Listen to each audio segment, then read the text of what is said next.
नमस्कार, आप सबका क्लास में एक बार फिर से स्वागत है।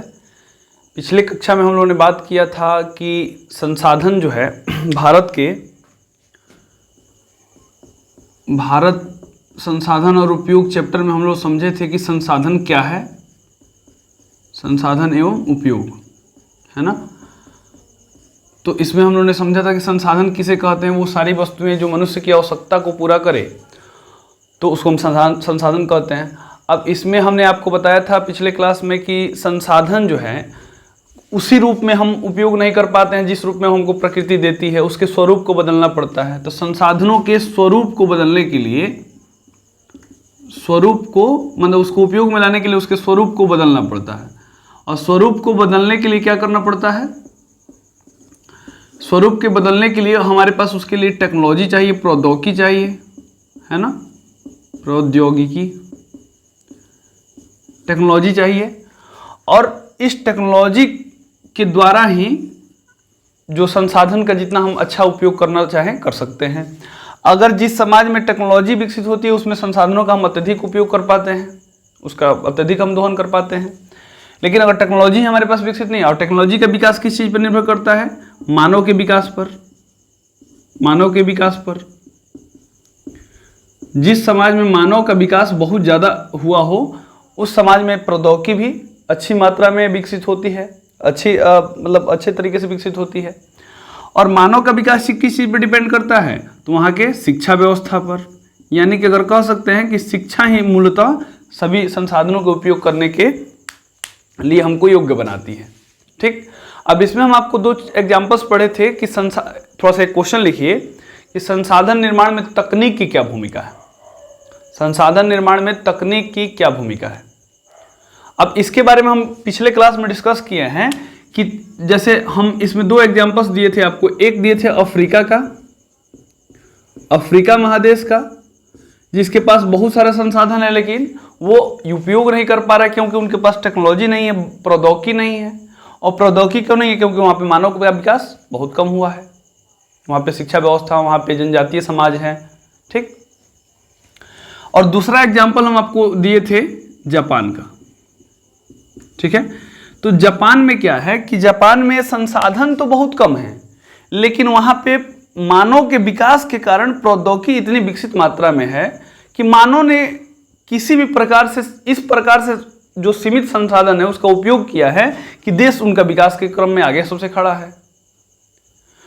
तो यहां तो दोनों का एग्जाम्पल्स हम लोग लिखेंगे ही, लेकिन एक ध्यान में और रखेंगे आप बात कि प्रौद्योगिकी के कारण, जैसे मान लीजिए कि प्राचीन समय में जब मनुष्य विकसित हो रहा था, मनुष्य आदि मानव था, जंगलों में जब रहता था, पशुओं को मार के खाता था, वनों से फल एकत्रित करके खाता था, समाज की बहुत सारे समाज उतने अच्छे तरीके से विकसित नहीं थी, सभ्यता अभी नहीं विकसित हुई थी। तो उस समय भी हमारे कोयला संसाधन, वन संसाधन, लोहा, तांबा, हीरा, ये सब पृथ्वी के गर्भ में पड़े हुए थे। उस समय भी जल था, उस समय भी सूर्य की रोशनी मिलती थी, लेकिन उस समय मनुष्य के पास टेक्नोलॉजी नहीं था जिसके कारण मनुष्य संसाधनों का उपयोग नहीं कर पा रहा था। हमने क्या किया? आज हमने सोलर पैनल बना दिया है, उस पर सूर्य का प्रकाश पड़ रहा है, उससे हम बिजली उत्पादन कर रहे हैं, भोजन बना रहे हैं या लाइट जला रहे हैं, वो सारा काम कर रहे हैं। तो कब? जब हमारे पास टेक्नोलॉजी विकसित हुआ। तो टेक्नोलॉजी जैसे जैसे विकसित होता जाएगा हम लोग वही जो प्राचीन संसाधन है उसी का हम उपयोग कर पाएंगे। बात समझ में आ रही है? तो जिस समाज में प्रौद्योगिकी नहीं होती उस समाज में संसाधनों का बेहतर इस्तेमाल नहीं होता है।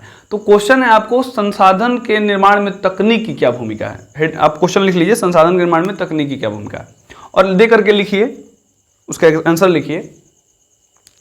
देखिए, संसाधनों के निर्माण में तकनीक की अहम भूमिका होती है। संसाधनों के निर्माण में तकनीक की अहम भूमिका होती है। ठीक, लिखिए, करोड़ों वर्षों से विभिन्न खनिज संसाधन जैसे लोहा, तांबा, कोयला, पेट्रोलियम आदि पृथ्वी के गर्भ में पड़े हुए थे परंतु आदि पृथ्वी के गर्भ में पड़े हुए थे परंतु मनुष्य के पास ज्ञान और तकनीक के कमी के कारण मनुष्य के पास ज्ञान और तकनीक के अभाव के कारण मनुष्य के पास ज्ञान और तकनीक के अभाव के कारण मनुष्य के पास ज्ञान और तकनीक का अभाव था, हाँ ऐसे लिखे, मनुष्य के पास ज्ञान और तकनीक का अभाव था जिसके कारण वह इन संसाधनों का उपयोग नहीं कर पा रहा था, वह इन संसाधनों का उपयोग नहीं कर पा रहा था। परंतु जैसे जैसे मनुष्य के पास ज्ञान आता गया और तकनीक का विकास होता गया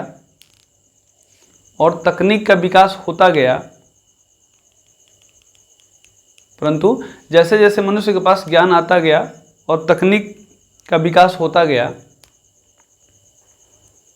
इन संसाधनों का उपयोग करना उसने शुरू किया।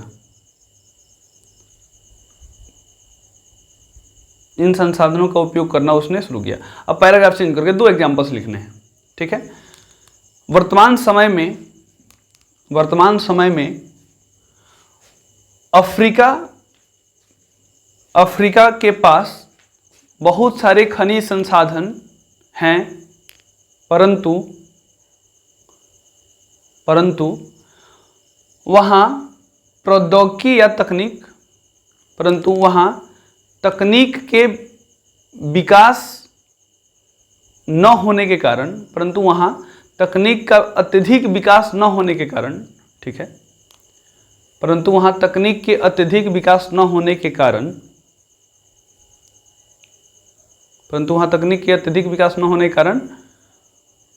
संसाधनों का उपयोग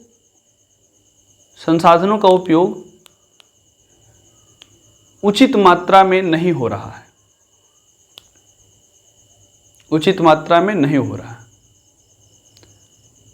जबकि जापान में तकनीक के विकास के कारण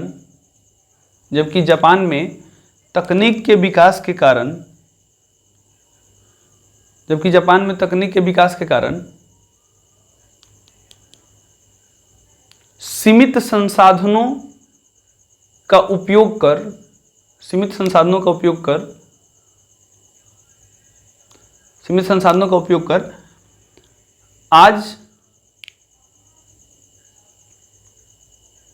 आज जापान विकसित राष्ट्रों की श्रेणी में खड़ा है। बस अब हमने ये आपको यहाँ पे बताया कि अफ्रीका के पास थोड़ा सा लंबा हो गया होगा, हम जानते हैं, लेकिन इसमें आपको जितना याद रह सके उतना आप लिख सकें। लेकिन ये एग्जाम्पल जरूर लिखिएगा कि अफ्रीका में प्रौद्योगिकी नहीं होने के कारण वहाँ पे विकास नहीं हुआ संसाधनों का। जापान में प्रौद्योगिकी तो है बहुत विकसित अवस्था में, और उन्होंने अपने सीमित संसाधनों का ही उचित मात्रा में उपयोग करके देश को जो है विश्व में विकसित राष्ट्रों की श्रेणी में खड़ा किए हैं। तो ये चीज़ हमने देखा कि संसाधन निर्माण में, अब इसमें एक निष्कर्ष लाइन लिख दीजिए, अतः पैराग्राफ चेंज करके, अतः उपर्युक्त आधार पर, उपर्युक्त मैंने जो ऊपर हमने लिखा है, पैराग्राफ चेंज करके लिखिएगा, अतः उपर्युक्त आधार पर हम यह कह सकते हैं कि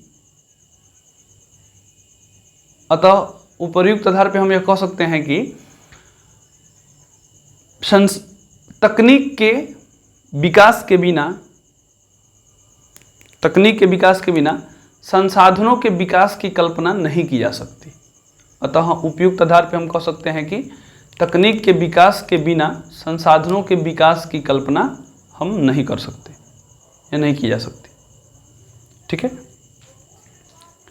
अब चलिए, अब ये तो हम लोगों ने क्वेश्चन देख लिया कि जो संसाधन के निर्माण में तकनीक की क्या भूमिका है, इसको हमने समझा। अब आगे अगला हेडिंग आप लोग बना दीजिए, संसाधनों का वर्गीकरण। संसाधनों का वर्गीकरण,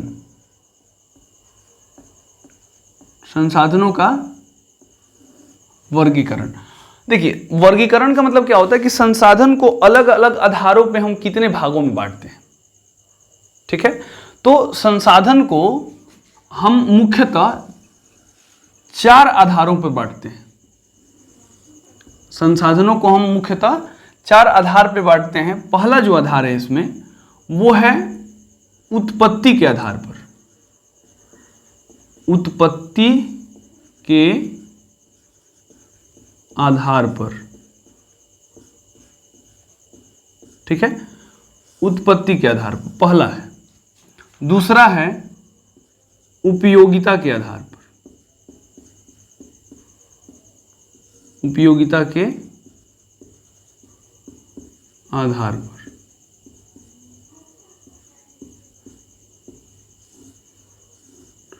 तीसरा जो है इसका बांटने का आधार स्वामित्व के आधार पर,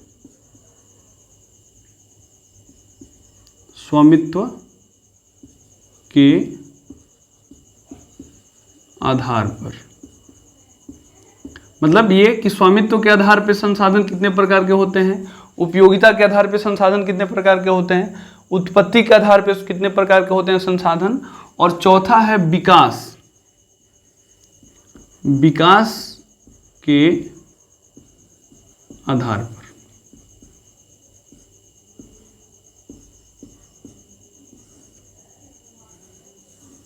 ठीक है, तो इन चारों आधारों पे हम संसाधनों का वर्गीकरण करेंगे। ठीक है, तो सबसे पहले हम देखते हैं कि उत्पत्ति के आधार पर संसाधन कितने प्रकार के होते हैं।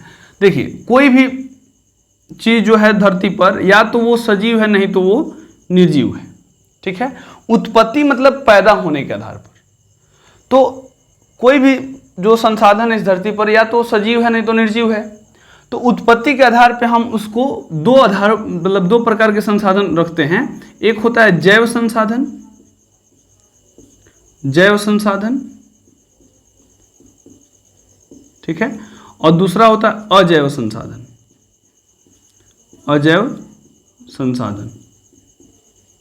अब यहाँ पे इसका परिभाषा बहुत ज़्यादा जरूरी है नहीं, आप चाहें तो लिख सकते हैं यहीं पर ऐसे संसाधन जो, लिख लीजिए ऐसे संसाधन। अब इसका जैसे हम लोग एक एक करके व्याख्या करेंगे। ठीक है, तो ये चारों पहले आधार हम लोग बांट लेते हैं, उसके बाद इसका एक एक करके हम लोग व्याख्या करेंगे। ठीक है, लेकिन ध्यान रखिए ऐसे संसाधन जिनमें प्राण होता है उसे जैव संसाधन कहते हैं, और ऐसे संसाधन जिनमें प्राण नहीं होता उसे अजैव संसाधन कहते हैं। जैसे में इसमें जैसे में अगर आएगा तो जैसे में पशु हो जाए, पशु संसाधन हो गए। मानव खुद एक संसाधन है तो मानव संसाधन हो जाएगा। उसके अलावा पेड़ पौधे, वन और वन्य जीव संसाधन, मतलब जो जंगल है, पेड़ पौधे लिख सकते हैं हम, पेड़ पौधे। तो पेड़ पौधे ये सब कैसे संसाधन हो गए, जैव संसाधन। अजैव संसाधन में क्या आएंगे, जैसे मान लीजिए पवन ऊर्जा है, पवन ऊर्जा है, जल ऊर्जा है। ठीक है, उसके अलावा आपको सौर ऊर्जा है। ठीक है, सौर ऊर्जा है, कोयला है, ये सब अजैव संसाधन है, कोयला है। उसके अलावा मान लीजिए आपको लोहा है, लोहा संसाधन है, लोहा संसाधन खनिज। तो ये सब अजैव संसाधन के एग्जाम्पल हो गए। जैव संसाधन जिसमें प्राण होता है उसे जैव संसाधन कहते हैं, अजैव संसाधन जिसमें प्राण नहीं होता उसे अजैव संसाधन कहते हैं। ध्यान रखिएगा कि कोयला जो है ये तो ऐसे बनता है, किससे बनता है, आपको पेड़ पौधों से ही कोयला बनता है।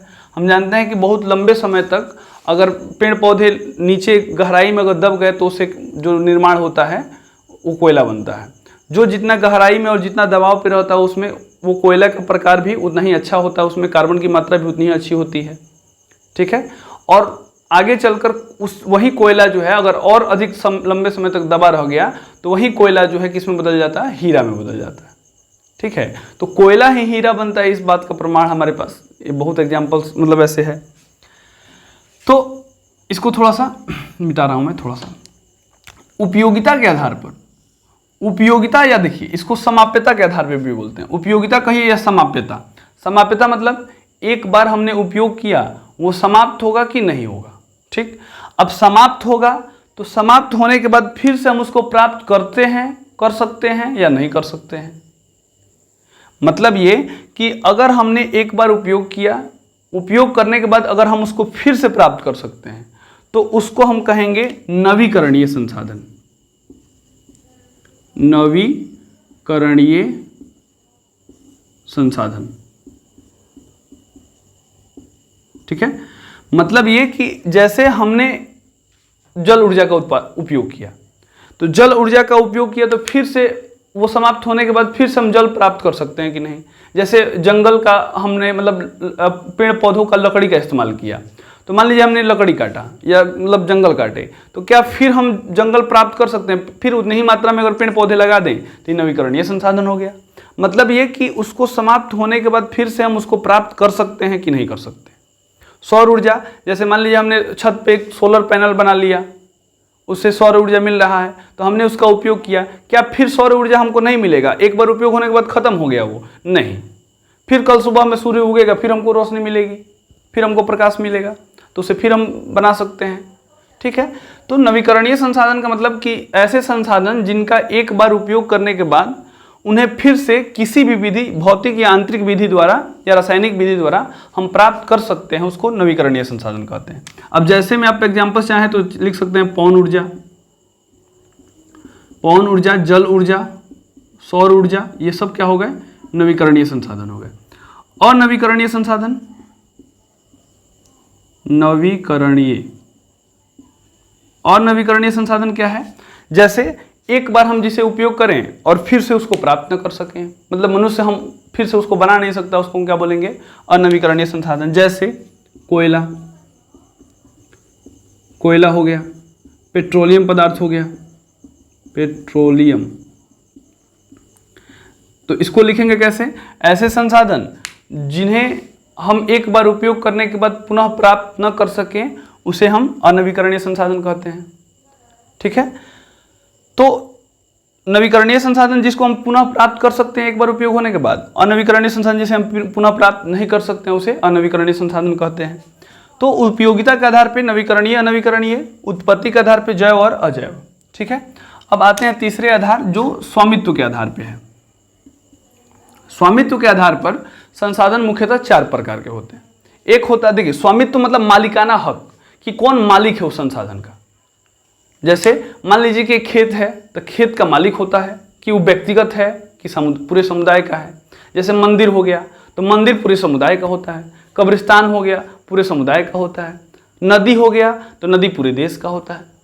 कोई खास व्यक्ति का तो नदी हो गया नहीं कोई कहेगा कि ना ये नदी हमारा है, गंगा नदी हमारी है, ऐसा तो है नहीं, वो पूरे देश का संसाधन है। ऐसे ही नहर हो गया, नहर पूरे मतलब जहाँ से भी गुजरेगी उस जगह के लोगों का वो उस पर अधिकार होगा, ठीक है। तो ऐसा तो अच्छा, जैसे कुआं हो गया तो कुआं व्यक्तिगत भी हो सकता है, कुआं भी एक संसाधन है जिससे हम पानी निकालते हैं। कल हो गया, चापाकल, तो कुआं या चापाकल ये व्यक्तिगत भी हो सकता है और समुदाय का भी हो सकता है। कोई मतलब अपना एक कुआं अलग रख सकता है कि नहीं ये मेरा कुआं है। तो ऐसे ही स्वामित्व के आधार पर संसाधन 4 प्रकार के होते हैं। एक होता है व्यक्तिगत संसाधन, व्यक्तिगत मतलब जिस पर किसी खास व्यक्ति का अधिकार हो, व्यक्तिगत संसाधन। उसके बाद आता है सामुदायिक संसाधन, ठीक है। तीसरा जो है राष्ट्रीय संसाधन, राष्ट्रीय संसाधन। और चौथा जो है अंतरराष्ट्रीय संसाधन, अंतरराष्ट्रीय संसाधन, ठीक है। अब इसको समझ लेते हैं जरा। अब व्यक्तिगत संसाधन पूछता है कि व्यक्तिगत संसाधन क्या है, तो इसको यहीं पे हम लोग समझ लेते हैं। व्यक्तिगत संसाधन क्या है? ऐसे संसाधन जो किसी खास व्यक्ति के अधिकार क्षेत्र में होते हैं उसे व्यक्तिगत संसाधन कहते हैं। जैसे में बगीचा हो सकता है, खेत हो सकता है, घर हो सकता है, ठीक है। ऐसे संसाधन जो व्यक्तिगत किसी खास व्यक्ति के अधिकार क्षेत्र में आते हैं उसे व्यक्तिगत संसाधन कहते हैं। सामुदायिक संसाधन, ऐसे संसाधन जो किसी एक खास समुदाय के अधिकार क्षेत्र में आते हैं उसे हम सामुदायिक संसाधन कहते हैं। जैसे इसमें लिखेंगे हम कब्रिस्तान हो गया, शमशान हो गया, मंदिर हो गए, मस्जिद हो गए, नहीं ये सब सामुदायिक संसाधन हो गए। राष्ट्रीय संसाधन, राष्ट्रीय संसाधन किसे कहते हैं? ऐसे संसाधन जो किसी एक राष्ट्र के अंतर्गत आता है। एक राष्ट्र के अंदर आने वाले सभी संसाधनों को हम क्या बोलते हैं? राष्ट्रीय संसाधन कहते हैं। और अंतर्राष्ट्रीय संसाधन एक राष्ट्र के समुद्री सीमा। अब देखिए समुद्री सीमा में क्या है, थोड़ा सा आप इसका स्क्रीनशॉट ले लीजिए, थोड़ा सा इसको मैं मिटा रहा हूं।